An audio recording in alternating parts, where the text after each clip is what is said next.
against us. Hail Mary, full of grace, the Lord is with thee. Blessed art thou among women, and blessed is the fruit of thy womb, Jesus. Holy Mary, Mother of God, pray for us sinners. Pray for us, O Holy Mother of God, that we may be made worthy of the promises of Christ. Pour forth, we beseech you, O Lord, your grace into our hearts, that we, to whom the incarnation of Christ, your Son, was made known by the message of an angel, may by his passion and cross be brought to the glory of his resurrection, through the same Christ our Lord. Amen.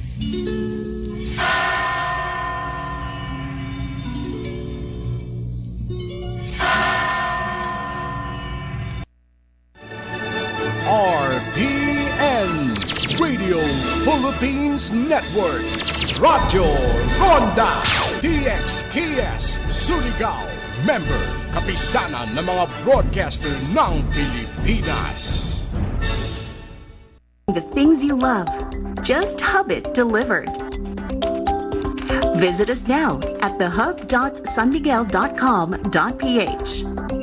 Your home made better with San Miguel.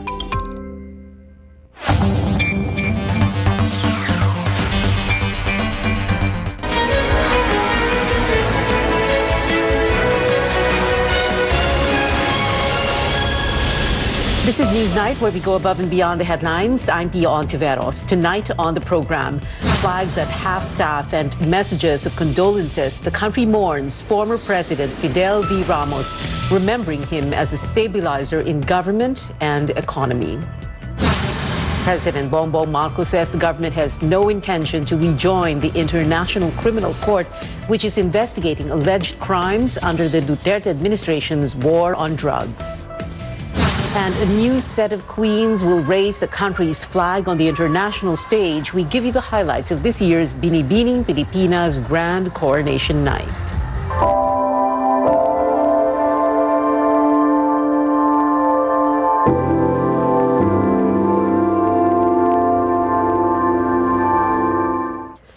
The entire nation is mourning former President Fidel V. Ramos. Ramos, popularly addressed as FVR, died Sunday. No details yet on the cause of death. Ramos was the 12th president from 1992 to 1998. He was 94. President Bongbong Marcos declared a 10-day period of mourning until August 9th. That means the national flag will be flown at half-staff from sunrise to sunset at all government buildings and installations, as tributes pour in from sitting and former officials, lawmakers, and even foreign diplomats. The armed forces also honoring its former commander-in-chief today, beginning with a reveille at 5 a.m., a salvo of 8 gunfire to represent the first 8 provinces that rose against the Spanish colonizers. This was followed by 1 artillery gunfire every 30 minutes from 6 a.m. until 5 p.m. The salvo of 8 gunfire repeated at 5 p.m. This happens only today. A formal notice of death announcement of former President Ramos was made in all camps. All military personnel will wear the black mourning bands for a month. Flags in all camps and stations fly at half-staff. Wake and funeral honors are separate and distinct. Before serving as the country's 12th president, FVR was among the key personalities in the 1986 EDSA People Power Revolution. Here's a look back at his life in public service. West Point graduate, Korean War veteran, Philippine constabulary officer, and then its chief in the years before EDSA 1986. His defection and decision to hold up in Camp Aguinaldo with then Defense Minister Juan Ponce Enrile and the Ram Boys sealed the fate of former President Ferdinand Edralin Marcos. Cory Aquino chose him to be her AFP Chief of Staff, then Defense Secretary, and later presidential candidate. Breaking ranks with the political party LDP after losing to House Speaker Monching Mitra in a convention, Ramos formed Lakas, which was his vehicle to run in 1992. His campaign slogan, a clever take on his name and his date with history, EDSA 92, won that election with just 23% of the vote. But the master tactician, he and House Speaker Joe De Venecia cobbled together a rainbow coalition. As president, he led over a period of economic achievements toward so-called tiger economy status, credited with dismantling monopolies, cheering the country towards Philippines 2000, legislating protection for migrant workers, bringing a measure of peace to Mindanao. Diligent and disciplined, his trademark rolled-up sleeves were not unusual, insisted on CSW, complete staff work, not your regular politician, but mastered the art of war and diplomacy. When he stepped down from office, he did so with grace and dignity, turning over the presidency to the man who handily beat his own choice for president. Everyone knew his trademark thumbs-up sign and his trademark Kaya Natin To rallying cry and his trademark sense of humor. He was Steady Eddie, the man who kept democracy alive and intact through every coup Cory Aquino faced down. He was Tabaco, the man who chomped on his cigar like there was no tomorrow. He was FVR, PC Chief, Armed Forces Chief of Staff, Defense Secretary, Commander-in-Chief, husband to Ming, father to 5 daughters, and a grandfather. Soldier, freedom fighter, leader, visionary, patriot, a man of our times, a man for the ages. Among those who sent condolences to the bereaved family of Ramos were President Bongbong Marcos and other former leaders. Marcos says, quote, "We did not only lose a good leader, but also a member of the family," unquote. Ramos's mother is the first cousin of the president's grandfather, Mariano. Former presidents Rodrigo Duterte and Joseph Erap Estrada also expressing sadness over the death of FVR. They highlighted his accomplishments. Senate President Juan Miguel Zubiri describes Ramos as one of the country's brightest leaders, while former Senator Frank Drilon remembers him as the country's stabilizer in fighting for democracy and improving the economy in his years of public service. But how did the late president face reporters during his time? Veteran Filipino journalists remember FVR and his contributions to our society. Our correspondent Stanley Gaheta reports. Diligent. He was a very diligent president. Action. Action. For veteran journalists Vergel Santos and Melinda Quintos de Jesus, the words diligent and action best describe the late president. They remember FVR's dedication to serve the country wholeheartedly. He was prepared to conduct a relationship of mutual respect between power and freedom, between the presidency and the journalist. You know that if you're covering him and if he ever invites you to join whatever it is that he's doing, you need to be ready for the action. Santos writes for Business World, while Quintos de Jesus was a Philippine star called. You know, he allowed violent exchanges, so long as they were verbal. He respected journalists. He respected constitutional freedom. I thought this man knows how to do these things, and he decides right away what is best, I think, for the people, to bring whatever aid that he could bring. He realized right away that governance involved communicating with the media. For them, FVR filled the huge gap after Cory Aquino's administration, providing stability to a country enjoying its newly restored democracy. Kahit military siya, hindi niya hinigpitan ang democratic space. Hindi niya binawasan ang democratic space. While each leader may be judged differently as a success or failure, they hope Ramos was able to accomplish one thing. I think he did not do enough to put the Marcoses in their place. You know, remember that the Marcoses returned from exile at about his term and stayed on. I warned that in time, if these people had not been put in their place, they would be back in power in no time. I told him that. For two journalists, FVR was a visionary leader and was not afraid to criticize or praise leaders after him. I've never known of a more diligent. He did not give the impression that he knew everything, you know. A part of his diligence was reaching out to experts. He did not slip into the usual military mindset of controlling and of being afraid of all the ideas that we must think about in order for us to find the solution for ourselves. But for them, one thing is for sure, FVR's legacy will remain. Stanley Gaete, CNN Philippines. A sea on the presidential yacht. The country also remembers another former president, Cory Aquino, on her 13th death anniversary. Aquino's family held a mass in honor of the late former president. The mass was streamed live on the Facebook page of the Ninoy and Cory Aquino Foundation to allow supporters to join virtually. Aquino was the country's first female president and was considered a democracy icon. She took office in 1986 following a peaceful revolution that toppled the regime of President Ferdinand Edralin Marcos. Aquino battled colon cancer in 2008 and died of cardiorespiratory arrest the year later.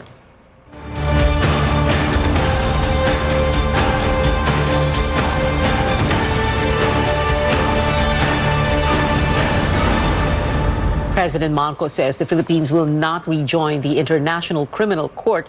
Rex Remito reports the chief executive questions the need to resume the probe into the Duterte administration's war on drugs. We can recall President Marcos met with his legal team last week. That's because of the International Criminal Court's ongoing investigation relating to the reported crimes against humanity that happened under the Duterte administration. That includes the killings under the drug war and killings in Davao City when Duterte was still mayor. Solicitor General Menardo Guevara earlier said the meeting's agenda is about the government's position on the ICC probe. The ICC invited the Philippines to submit, although not required, a comment on the investigation by September 8. If government submits, it must prove the justice system is working to uphold accountability regarding the killings. For the chief executive, however, there's no need for ICC to investigate in the Philippines. Sinasabi naman namin may investigasyon naman dito. At patuloy rin naman ang investigasyon. Bakit magkakaroon ng ganon? So anyway, para alam natin ang gagawin natin, if we will respond, if we will not respond, kung sakali man sasagot tayo, ano magiging sagot natin, or possible din, hindi natin papansinin dahil hindi naman tayo sumasailalim sa kanila. The president also ordered his legal team to study ICC's procedures to avoid misinterpretations on their actions. That includes the steps government should take, who should write to whom, and the contents of their letters. The Justice Department under the Duterte administration earlier launched a review on the war on drugs last 2020. For the ICC, however, it's not enough since the review mostly took on administrative and not criminal sanctions. We have yet to wait and see whether or not the government will submit a comment regarding ICC's investigation. Rex Remitio, CNN Philippines. The Foreign Affairs Chief will miss his first official meeting with top diplomats in Southeast Asia after testing positive for COVID-19. Secretary Enrique Manalo says the country will be ably represented by Undersecretary for Bilateral Relations and ASEAN Affairs Maria Teresa Lazaro in the 55th ASEAN Foreign Ministers meeting in Cambodia this week. Manalo got his COVID-19 diagnosis over the weekend and will undergo an RT-PCR test within the week. The DFA confirming also U.S. Secretary of State Anthony Blinken will meet with Manalo and President Marcos during his visit to the Philippines on August 6th. President Marcos appoints a new chairperson for the Commission on Elections. Former COMELEC Commissioner George Garcia will lead the poll body until February 2029. Back in June, the Commission on Appointments bypassed Garcia's appointment as COMELEC Commissioner to give way for the Marcos administration to make its own picks. Garcia previously represented Mr. Marcos in his unsuccessful electoral protest against former Vice President Leni Robredo. The president also naming new chiefs for 3 law enforcement agencies. Medal of Valor awardee and Southern Luzon Command Chief Lieutenant General Bartolome Vicente Bacaro is now the Armed Forces' next Chief of Staff. He is the first top military official to serve under a 3-year fixed term because of a new law granting fixed terms for top military posts and changing the age of retirement of soldiers depending on their rank. Northern Luzon Police Area Commander Lieutenant General Rodolfo Azurin has been appointed Chief of the Philippine National Police. He succeeds PNP Officer in Charge Vicente Danao. And National Bureau of Investigation Officer in Charge Medardo de Lemos will be the agency's director. When we come back, the Philippines reports over 24,000 new COVID-19 infections, while Tristan Nadal takes us through the strict travel protocols in China. And we revisit this special moment for the new Binibining Pilipinas Queens. Pauline Versos has the highlights of the Grand Coronation Night. Stay tuned.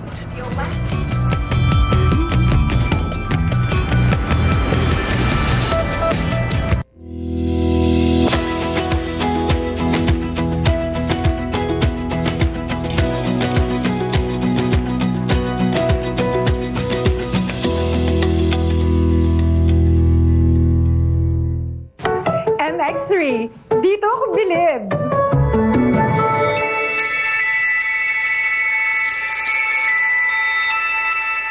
Mahalagang paalala, ang MX3 capsule ay hindi gamot at hindi dapat gamiting panggamot sa anumang uri ng sakit.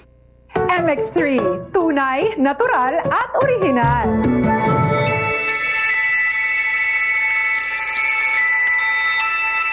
Mahalagang paalala, ang MX3 capsule ay hindi gamot at hindi dapat gamiting panggamot sa anumang uri ng sakit. Life is many things.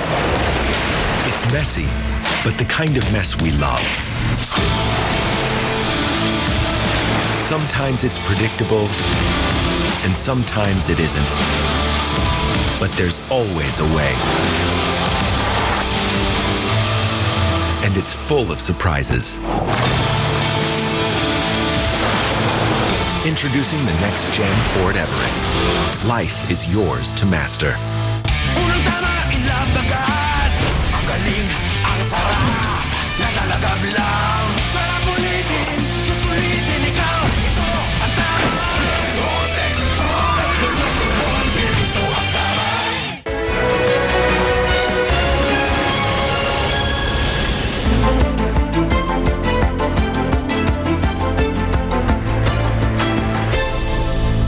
Welcome back to CNN Philippines. Independent researchers flag increasing positivity rates or the number of people getting sick with COVID-19 across the country.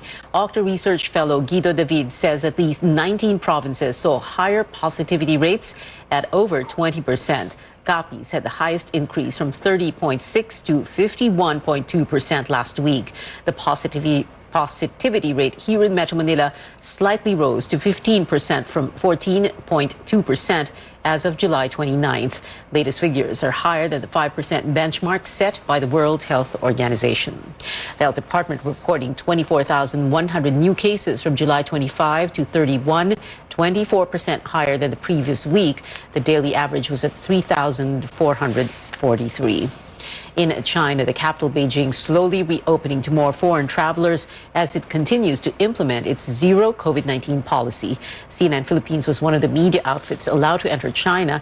Tristan Nadalo tells us what to expect when visiting the East Asian country. A centralized quarantine hotel in Guangzhou City in southern China will be our home for the next 7 to 10 days as mandated by China's epidemic prevention and control measures against COVID-19. Despite the easing of restrictions in July, only a handful of foreign travelers are allowed to return to China. So far, foreigners with residence, diplomatic, and work visas are permitted to enter the East Asian country. But before you can reach its borders, a traveler has to go through a tedious process. After 4 days of mandatory pre-departure quarantine in Manila and at least 8 RT-PCR tests, a China-bound traveler must wear a personal protective equipment before boarding the plane. In the airport, passengers are not encouraged to mingle with each other and must maintain physical distancing. We're here at the airport now. Hinihintay na lang natin yung flight patungong Guangzhou, China. Then from there, hindi pa rin tayo makakapunta sa Beijing kasi kailangan pa rin natin mag-quarantine for another 10 days. After an almost 2-hour flight from Manila, another COVID-19 test will be conducted at the Guangzhou airport before being cleared to board a service vehicle. After nung masusing proseso sa immigration at hindi maraming steps yung pinagdadaanan bago ka talaga makalabas dito sa Guangzhou Airport. So ito, mula rito sa bus, dadalhin kami ngayon sa quarantine hotel. China has recently cut down the number of quarantine requirements for foreign travelers from the original 21 days down to 7 days hotel quarantine and additional 3 days home quarantine. But this does not mean that Beijing is lifting restrictions. Chinese health authorities say cutting down the transmission of COVID-19 remains to be a daunting task. We will take serious measures and to put in place the closed-loop management to cut the spread of the cases to other parts of China.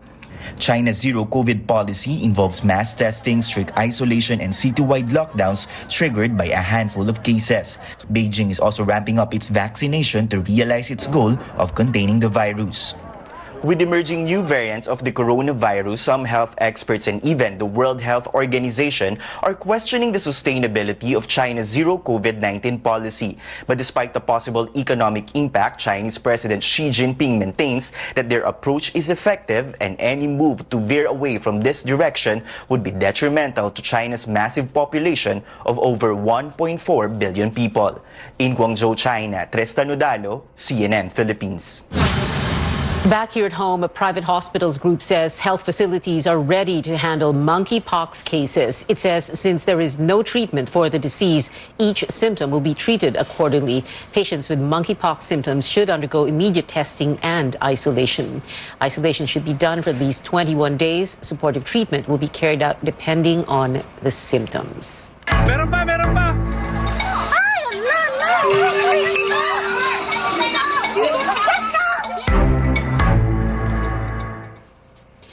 Powerful tremors continue to rock parts of Abra and the Ilocos region. The latest, a magnitude 5.1 before 3 this morning.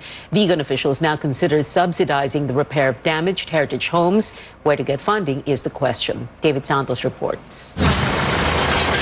In the earthquake aftermath, cleaning up damaged structures as part of recovery efforts. The almost 2-century-old Siquia mansion littered with debris. From ruined walls to broken antiques and memorabilia, it is among close to 200 heritage houses in Vigan that badly need repair. Just want to make sure that the integrity of the house is saved. And then once we save the house for now, then we can work on the eventual restoration of the structure.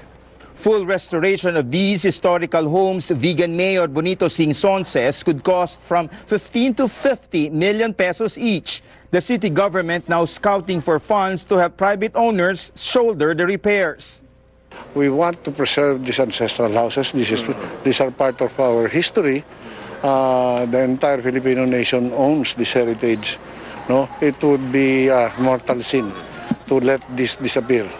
Repair and restoration may no longer be an option for other homes. This modern 10 million peso 2-story house in Magsingal town was on its final stages of a 3-year construction when the massive tremor struck. Its owners now unsure on what to make of it.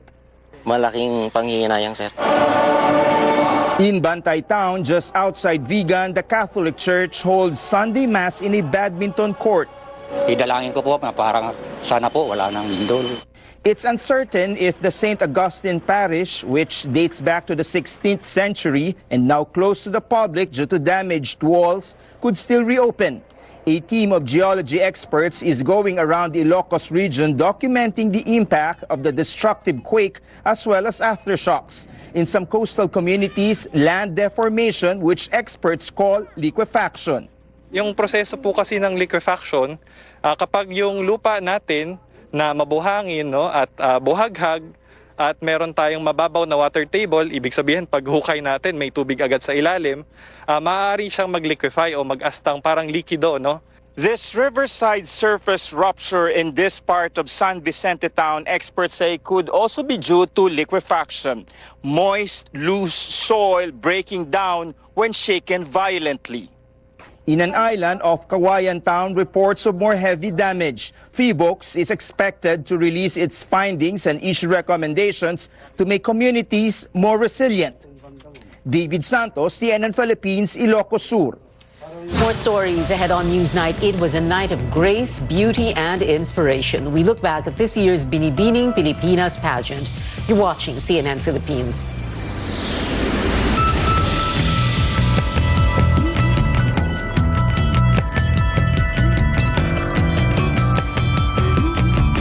Sang-ayon ba ang lahat na ang best tasting chicken daw kay TJ din? Walang duda na ang tender, ang juicy, best tasting chicken hotdog talaga. Chicken ang desisyon. Kids can tell, best tasting ang TJ chicken dog. It can be dangerous out there. Buti na lang there's locally super fruits with 3 kinds of fruits that are super in many ways. First, there's our dragon fruit drink na mayaman sa prebiotics that aid digestion. Second, there's our passion fruit drink with no added sugar and high in vitamin C. Lastly, we have our mangosteen drink, good for your heart. All superfruits contain more antioxidants than your average fruit to help protect your immune system. Superfruit for super you. Baby, I'm home! Happiest ako kapag listo at ganado siyang kumain. Happy and healthy siya sa Nutri-Chunks. Recommended by my vet. Nutri-Chunks is the only one with active boost and prebiotics na pampalisto. Made with real meat and fortified pa with essential nutrients that help keep him strong, healthy, and happy. Listo ganado sa Nutri-Chunks. Fried chicken? Timplang happy! With easy-to-cook Magnolia Chicken Timplados. Iba't ibang sarap ng chicken, kaya. Anong Magnolia Chicken Timplados mo? Iba't ibang easy chicken sarap.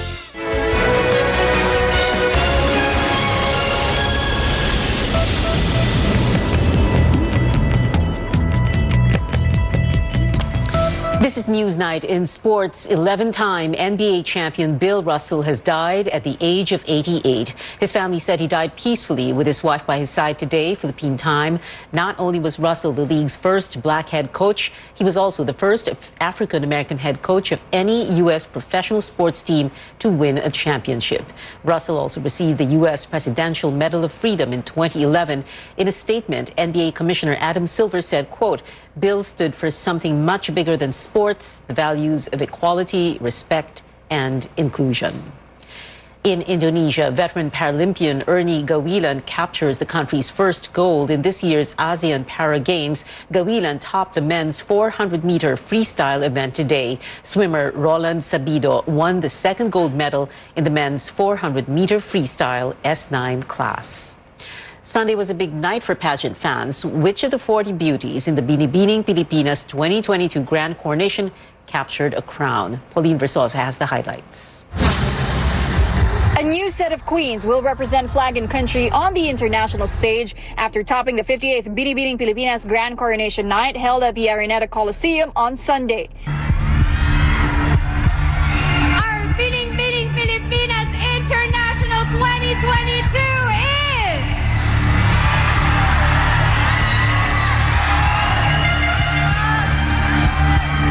Binibini 23, Nicole Barame from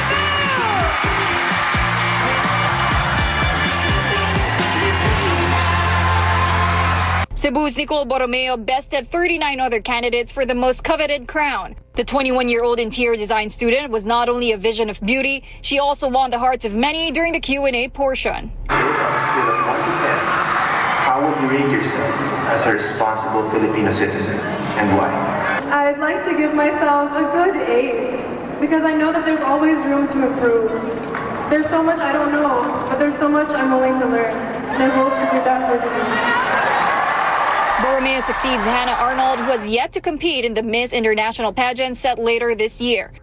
Meanwhile, returning for her second year is 2021 first runner-up Gabrielle Basiano, who clinched the Binibining Pilipinas Intercontinental crown. Basiano was also named Best in Swimsuit and Best in Long Gown, becoming only the second contestant to bag both awards since Catriona Gray in 2018.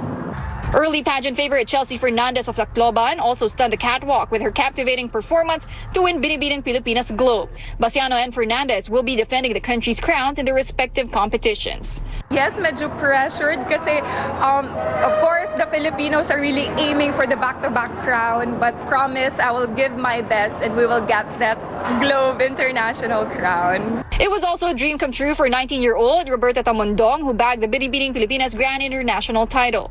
TV host and comedian Herline Nicole Budol finished first runner-up, nearly sweeping all the special awards. She was also praised by fans for speaking in the native tongue during the Q&A. Ang sarap palang mangarap. Ang sarap mangarap. Walang imposible. Isa po akong komedyante na laki sa hirap. At ang aking transformasyon ay ang magbigay ng inspirasyon. Actress Stacey Gabriel of Cainta Rizal finished second runner-up. Among the new queens, Gabrielle Basiano will be the first to compete in the 2022 Miss Intercontinental pageant this October 14 in Egypt. Pauline Verzosa, CNN Philippines. And that is it for now. Join me again on news.ph at 7 p.m. I'm Pia Ontiveros for Newsnight, where we go above and beyond the headlines.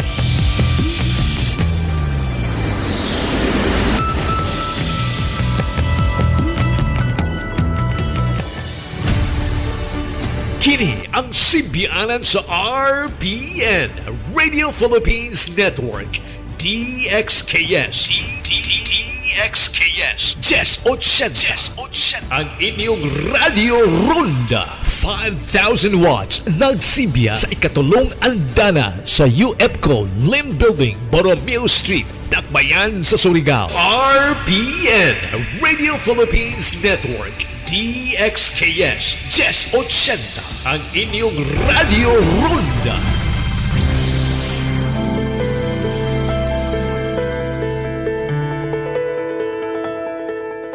So things might make us feel down, stress at work, arguments with your significant other. But what about changes in the season? In this episode, we will talk about seasonal affective disorder, or SAD, S-A-D, also known as seasonal depression. Let's find out how this mood disorder affects a person and how best to manage it. I'm Dr. Freddy Gomez, and welcome to MedTalk Health Talk on CNN Philippines.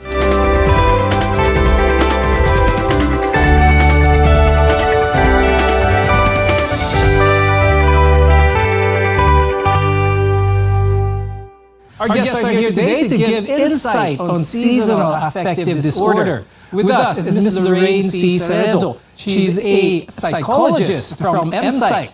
Also with us is Dr. Dex Makalintal. He's a family lifestyle medicine specialist from the Calambang Medical Center. Thank you both for joining us on the program.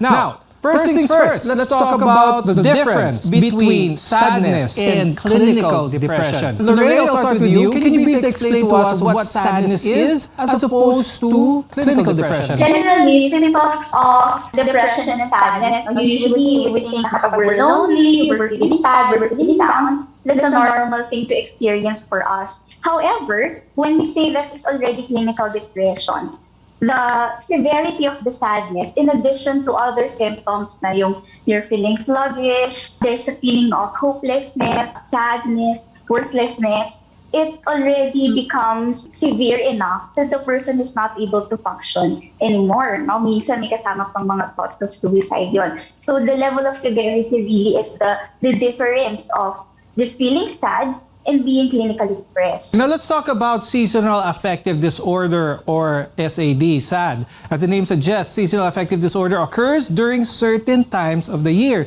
Now, Dr. Dex, generally speaking, how can some identify that they might have seasonal affective disorder? What are some of the ways in which this is caused? Let's first start off with what seasonal affective disorder is. This is a mental illness related to depression that occurs with changes of seasons. It could be a working proof that our environment really affects our health. And up until today, the cause of this condition is not yet known to man. Some factors may contribute to having this condition include One, your biological clock or circadian rhythm.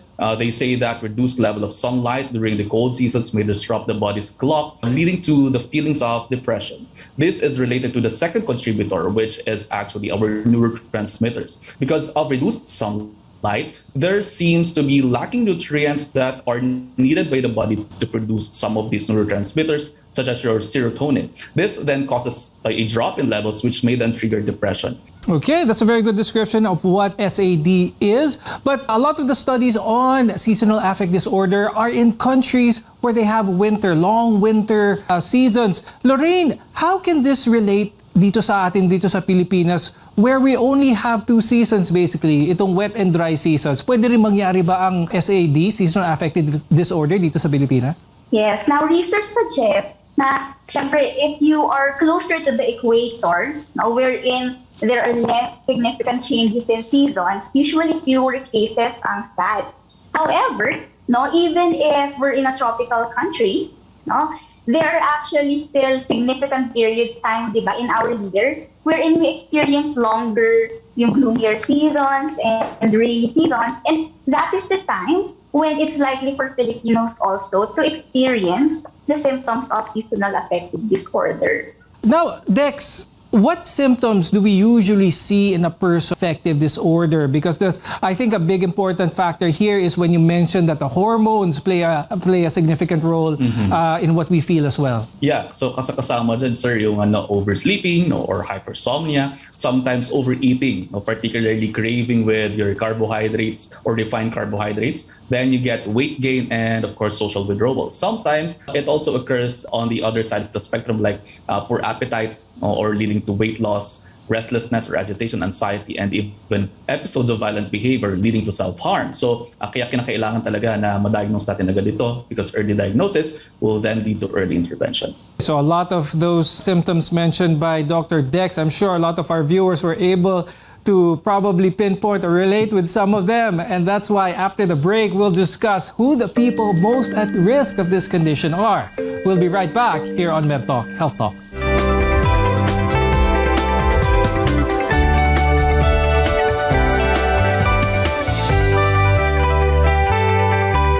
SMC, San Miguel Corporation. Bisag unsang industriya ang sudlan niini, tinguha sa SMC ang pag-uswag o paglambo sa mga Pilipino. Karon, gikan sa SMC, aniya na ang SMC Davao Cement. SMC Davao Cement, gama sa Davao para sa Mindanao. SMC Davao Cement, ato ni Bay. And your host of Sulit to Win It, Mr. Luis Manzano. Tanong ng bayan, bakit sulit ang BioFlu? And the top answers are, dahil kaya ang flu, lagnat, sipon, headache, body pain, ubo from postnasal drip. Ang dami! Teka, may pahabol pa. Sore throat. Sulit! Winner ka sa BioFlu. Sulit dahil kaya all. Babangon ka sa BioFlu. Unilab yan. Phenylephrine HCl chlorpheniramine maleate paracetamol is the generic name of BioFlu. If symptoms persist, consult your doctor. Protektahi ang imong mga mata batok sa delikado ug makadaot nga ultraviolet nga silaw sa adlaw ug uban pa. Pinaagi sa pagsulob og eksakto nga prescription sa antiyohos o antipara. Likay ang mga sintomas sama sa hanap nga pananaw sa layo o duol nga basahon, sakit sa ulo ug uban pa nga makaapekto sa atong kahimsog nga ang hinungdan depekto sa atong mga mata. Alang sa kumpleto nga primary eye care, contact lenses, fashion eyewear, computer eyeglasses, sunglasses, accessories ug uban pa, adto kita sa AG Buñuel Optical Clinic. Ang AG Buñuel Optical Clinic nagpahinumdum kanato nga ang kahimsog sa atong mga mata usa ka prioridad nga angay ipa-check up kausa matag tuig aron pagsiguro nga luwas kita sa piligrong mga sakit. Pinaagi sa lisensyado og qualified optometrists nga maoy mo prescribe sa eksaktong kagamitan og kung primary eye care ang paghisgutan. Duaw lang silang buhatan sa 3636 sa Nicolas Street, Surigao City ug adunay ilang extension office sa Aurelianida Street, Cantilan, Surigao del Sur. Ayaw kalimti higala, AG Buñuel Optical Clinic. Ang AG Buñuel Optical Clinic doon na branch dito sa lungsod sa Dapa sa may Lupis Haina Street, Poblasyon Dapa, Surigao del Norte. Ang AG Buñuel Optical Clinic dinhi sa syudad ng Surigao. No transfer na sa bag-ong location sa Nicolas Street, Ragyahapon, tapad sa Garcia Hotel at Bang sa Unicity. ang Riverside Parts Master Incorporated na sa ilang bagong location sa Dalan, Burgos ning atong syudad. Mahimo niyong tawagan sa telephone number 231-7478 or 826-3663. Mga produkto nga inyong mapalit, genuine, makita power tools sama sa planer, drill, grinder, Triton paints, construction supplies, angle bars, flat bars, GI pipes, automotive spare parts, Firefly electrical devices sama sa switches, bulbs ug outlets. Adto ang Riverside Parts Master Incorporated sa ilang bagong pwesto sa Dalan, Burgos ning syudad. Makahangyo ka o makabarato pagyod diha sa Riverside Parts Master Incorporated. Aniya na ang food supplement nga kumpleto, sakto o aprobado. Ang Calabo Plus Herbal Capsule. Calabo Plus Herbal Capsule. Maayo alang sa pag-maintain sa imong maayong panglawas, kahimsog ug kapiskay sa mga pamati. Calabo Plus Herbal Capsule. Pakusog sa enerhiya ug stamina, mupalikon sa imong immune system. Calabo Plus Herbal Capsule. Andam sa pagpakigbatok sa mga nagkadaiyang balatian. Musulay pa baka sa uban, diri na kita sa kasaligan. Calabo Plus Herbal Capsule. Calabo Plus Herbal Capsule. A quality product of Jesser Marketing. Palit na karon sa mga butika. EXL Makabuhay Plus Dietary Supplement. Nakakatulong iwasan ang iba't ibang uri ng sakit tulad ng diabetes, arthritis, rheumatism, hypertension, cancer, urinary tract infections o UTI, respiratory tract infections tulad ng ubo, sipon, lagnat, heart attack, constipation, fatigue, kidney, lung problem, premature aging, memory loss at depression. EXL Makabuhay Plus Dietary Supplement. Buhay at makulay ang buhay sa EXL Makabuhay. EXL Makabuhay Plus Dietary Supplement. Mapalit sa pinakadool nga butika o drugstore sa inyong lugar.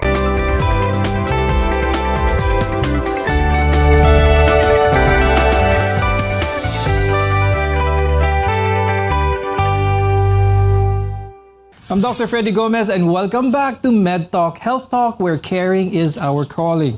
Earlier on the program, we discussed what seasonal affective disorder is, as well as some of its symptoms. Now, let's identify who are prone to develop this type of condition. Lorraine, let's talk about age groups here, or the demographic of people who are more likely to suffer from seasonal affective disorder or maybe some form of depression kapag nagpalit ang season. Ano mga age group dito? Yes, so when it comes to yung susceptibility natin or who are at risk when it comes to age group, research would indicate na mas madalas it would be people belong to the age group ng 18 to 30. As you get older, it's less likely for you to get SVD. That's for the age group. So I think that's a very important point there. So it is actually seen in those as young as 18 years old. What is it about the young people that they're more prone to this type of depressive behavior? Yeah, no, of course, for younger people, no, usually they're still, of course, developing, no, for younger people, especially pag mga adolescents, mas madalas, no, there are still hormonal changes that are happening, so that imbalance can also contribute to their susceptibility. So usually, syempre, for younger people, no, it's sometimes made difficult sila when it comes to dealing with negative emotions. Now, Dr. Dex, when it comes to the people who are at risk of developing seasonal affective disorder, does lifestyle play a significant role on those who might be affected by this? Well, tama naman, pero meron kasing mga risk factors talaga. So katulad ng mga family history natin, if there's a family member who was diagnosed with SAD, there is a risk for the family. Pero that's the non-modifiable risk factor. For the modifiable risk factor, nakita kasi na sa mga pag-aaral na people who has low vitamin D levels, kapag hindi sila masyadong exposed to sunlight, mas nagkakaroon sila nito. Yung mga laging nanonood na lamang ng TV, hindi masyadong lumalabas ng bahay, hindi nag-ehersisyo, pero laging nakakubkob na lamang kung tawagin nila,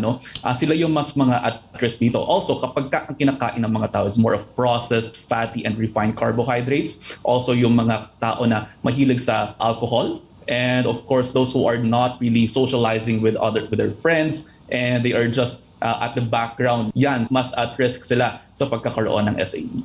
Now, Lorraine, is it possible for people who are experiencing a pre-existing mental health condition, can they develop a seasonal affective disorder?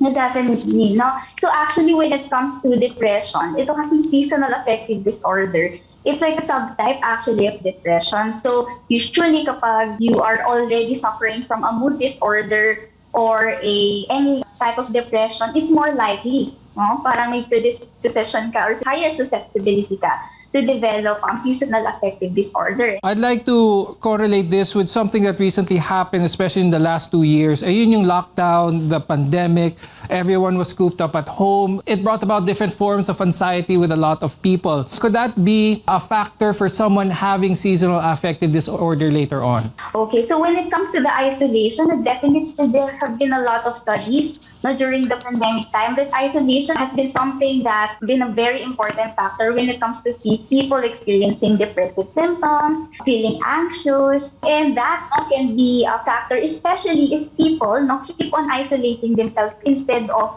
spending time with others and strengthening their social support. So kumbaga that can be a risk factor. Ang difference lang naman is that when it comes to seasonal affective disorder is that the symptoms usually occur during a particular time of the year. Dr. Dex, for someone who might be feeling these certain feelings of depression, loneliness, at certain times of the season, are there health risks involved with this, with other parts of the body, physiologically for that matter? Well, definitely. Kasi kapag medyo we are having this type of symptoms, marami yung mga nag-oversleep.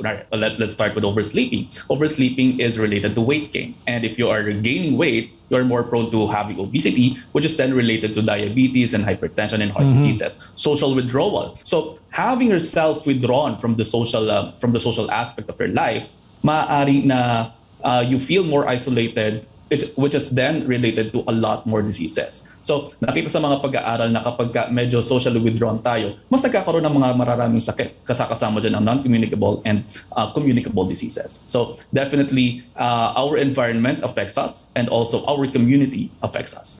So it can pretty much have like sort of a domino effect here, Dr. Dex, no? That's why I'd like to ask Lorraine, how can we prevent people from dismissing signs of seasonal affective disorder? How can we help them get that proper diagnosis to start with?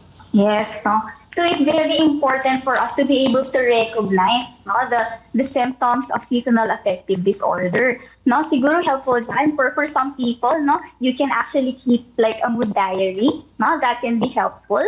And once you recognize the symptoms, it's important to identify how am I performing, nagagawa ko pa ba yung mga simpleng tasks ko sa bahay, yung simpleng paggising, pagligo, paggawa ng simple chores, kasi kapag it's to that extent na hindi ka na talaga nakaka-perform ng maayos, that's a really important sign that tells us na it might be a time for us to seek professional help. Now, coming up, we'll share ways to help treat this seasonal condition that affects our overall mental health.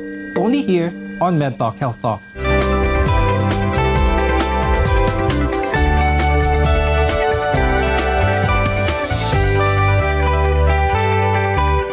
SMC, San Miguel Corporation. Bisag unsang industriya ang sudlan niini, tinguha sa SMC ang pag-uswag o paglambo sa mga Pilipino. Karon, gikan sa SMC, aniya na ang SMC Davao Cement. SMC Davao Cement. Gama sa Davao, para sa Mindanao. SMC Davao Cement. Ato ni Bay. Maayong balita sa tanan sa atong panginahanglan sa panimalay, mga gamit, ingon man mga dekorasyon, pwede na natong mapalit diha sa Wellington Bazaar. Anausab sa Wellington Bazaar ang mga bestidahon, karsunison, plain t-shirt, plastic chair, floor mat, mantel, banig, folding bed, habol, mosketero, trapal, lideret, basketball, stuffed toys ug mga dulaan sa bata. Ang Wellington Bazaar ana magalagad kanato sa Dalan Kaymo ning Dakbayan sa Surigao. Wellington Bazaar, gikan sa mga kawani ug tigdumala sa Wellington Bazaar. Mayong adlaw alang kaninyo. Wellington Bazaar, sukiyon ta sa kanunay. Uy, Day! Naunsa man ka, Day? Day, kanang lisod na mga kakita, Day. Uy! Sus, naunsa ba ka? Uy nga, katong ni aging bulan. Okay pa man ka? Naunsa di karon? Laot siguro ni sisingunit aning cellphone kanang si computer, Day. Da, mo lagi na akong ingon ba? Uy, Day, nakoy balita para sa imuha. Gamit og Lutein Plus, uy! Lutein Plus? Oo, tungod ang Lutein Plus, Day, duna kini 13 ka-ingredients. Hindi lang kini para sa mata, kundi sa imuhang tibuok lawas. Nga maka-assist pod sa imuhang anxiety o depression. Ang Lutein Plus, usa ka award-winning brand nga gikan pa sa New Zealand. The award-winning supplements from Clean Green, New Zealand Omega Plus nag-support sa heart and blood system. Ang Lutein Plus, 13 ka mga ingredients, lakip ng vitamins A and C. Dili lamang kung maradyaw sa itong pananaw, nag-support sa bini sa ato interulawas. Ning panahon nga jari kita kuman sa COVID-19 pandemic, kinahanglan magpabilin kitang himsog inom sa Lutein Plus, Omega Plus, and Primrose Plus Soft Gel. Inintanan available dia sa New Family Drug, Palma Drug, sa Aquarian Pharmacy. Pagdalaga o gulitaw na gani, kinahanglan limpyo og hamis kanunay ang kutis. Gamit og Karisma Kojic Soap. Karisma Kojic Soap, pampahamis, pampaputi ug pampabata sa panit. Karisma Kojic Soap. Karisma Kojic Soap. Mao kini ang tubag alang sa mga teenager nga gusto makaangkon og nindot nga kutis. Karisma Kojic Soap. Karisma Kojic Soap. Karisma Kojic Soap. Karisma Kojic Soap. Ang sikreto sa mga gwapa o gwapo. Karisma Kojic Soap. Mabalit sa inyong mga suking butika. Mga Surigaonon, ana-anay maayong lugar na adtuan ang Interior Hub Home Furnishing Shop nga nahimutang sa Dalan Borromeo ning Dakbayan sa Surigao. Anaa kanila ang barato na mga gamit para sa pagpagwapa sa inyong banyo, kusina o tibuok balay. Nagtanyag sila sa mga packages, sa faucet, wash basin ug toilet bowl with complete fittings na swak sa inyong budget. Sa Interior Hub Home Furnishing Shop, daghan kay kapilian, mga bag-ong mga designs ug dekalidad ang mga produkto. Interior Hub Home Furnishing Shop, Borromeo Street, Surigao City. Owned and managed by Earl Brian Palma. Contact number 0945 30-60-648. EXL Makabuhay Plus, Health and Wellness for God's Glory. Nakay pasyente ma'am no imong isuon o sa gibati ato ma'am. Ang gibati ato niya do ikalihok yung mga lawas, ang ulo lang makalihok, kakamot dili, wala na di nakadaw yung lawas, bugab na nakaayo. Mandi maasa yang tiil. Makabuhay Plus lang jud tuloy ang sa Ginoo. Samsud nakalakaw na di siya do. Primero ina niya pero hinga na diyan pamati mga lihok na pagkatudis makakaon na siya, makagulit na kasara. Makabuhay Plus lang jud kaluy ang sa Ginoo jud.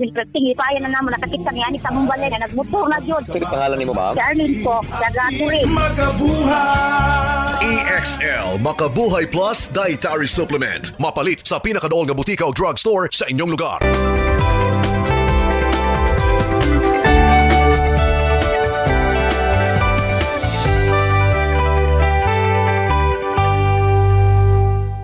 I'm Dr. Freddy Gomez and you're watching Med Talk Health Talk. Today we've been talking about seasonal affective disorder, SAD. Now that we have a good understanding of this form of depression, let's discuss some of the ways that we can manage this and even probably prevent it from happening. Now, I'll start first with Lorraine. Let's talk about talking to someone. A lot of people may have problems. They talk to their significant other maybe even a family relative. Is this enough? Or kailangan ang mas maganda dito is to be able to talk to a mental health professional talaga? When it comes to a person already suffering from the symptoms of seasonal affective disorder, of course, it helps to have a strong social support. Definitely, nakakatulong yun. But for us to really alleviate the symptoms that you are experiencing, it's important to seek professional help because it's through that you'll be able to seek the right ways on how you can manage your symptoms. Here in the Philippines, there's a big cultural factor with that. No, there's actually even a stigma when it comes to talking to mental health professionals. What's your advice? Where can people call or where can they go? Is there a website that they can go to? Yes, no, that's true. No, unfortunately, no, even until now, tama ka dyan, there's still a lot of stigma when it comes to seeking professional help. No, if you want to seek professional help, no, it is really for your general well-being. And if you feel like you really need to seek professional help, no, there are actually a lot of centers where you can actually seek help. And that could already be of help for you so that you can help manage your symptoms. Because if you're suffering from the symptoms, tapos you keep it to yourself, you suffer silently from the symptoms, that's only going to worsen and your symptoms will be much more severe, making it more difficult for you already to cope with it. Now, Dr. Dex, when it comes to clinical depression as well as the seasonal affective disorder, there's always a biological component to this.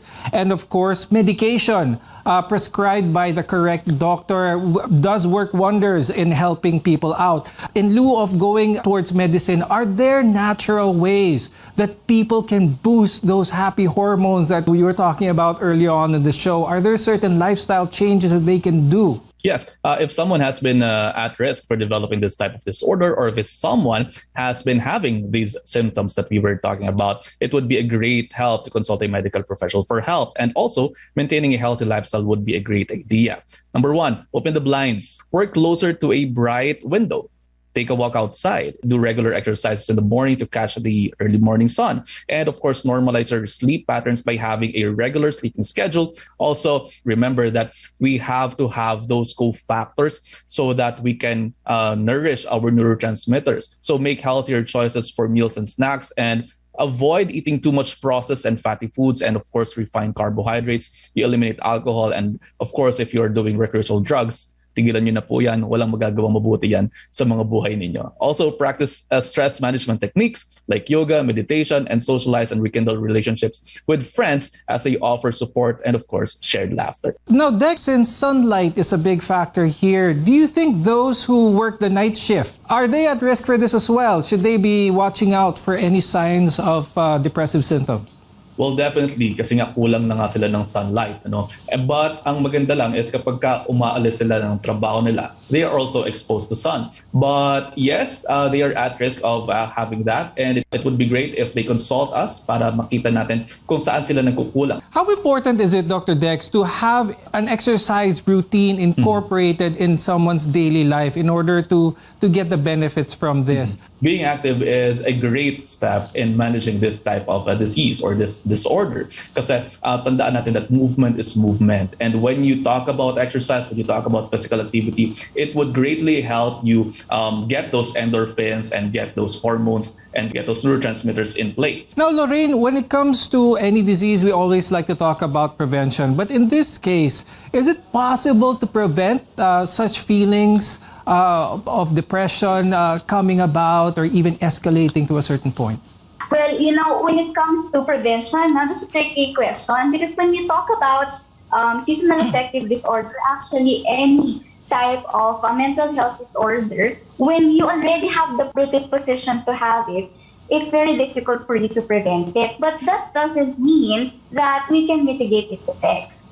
So for seasonal affective disorder, the thing about it is it's predictable. We know when it's about to arrive, the symptoms usually during the winter or the colder seasons. So if we are able to prepare ourselves, even before it comes, then the symptoms will not be so severe and we can better manage them. Now, before we go, do you have any tips, Lorraine, for our viewers? Yes, so siguro it would be good, to be really self-aware. It's good if you can keep like a journal where you can write your thoughts, your feelings, your experiences, just so you can track if there are certain patterns. You would identify meron bang triggers kapag I experience these negative emotions. Okay? And it's important to keep your social support strong to make sure that we are connected with others. And lastly, syempre, once you recognize the symptoms, do not stop yourself from seeking professional help. Yun naman ang kailangan natin. And Dr. Dex, of course, any advice for the viewers before we go?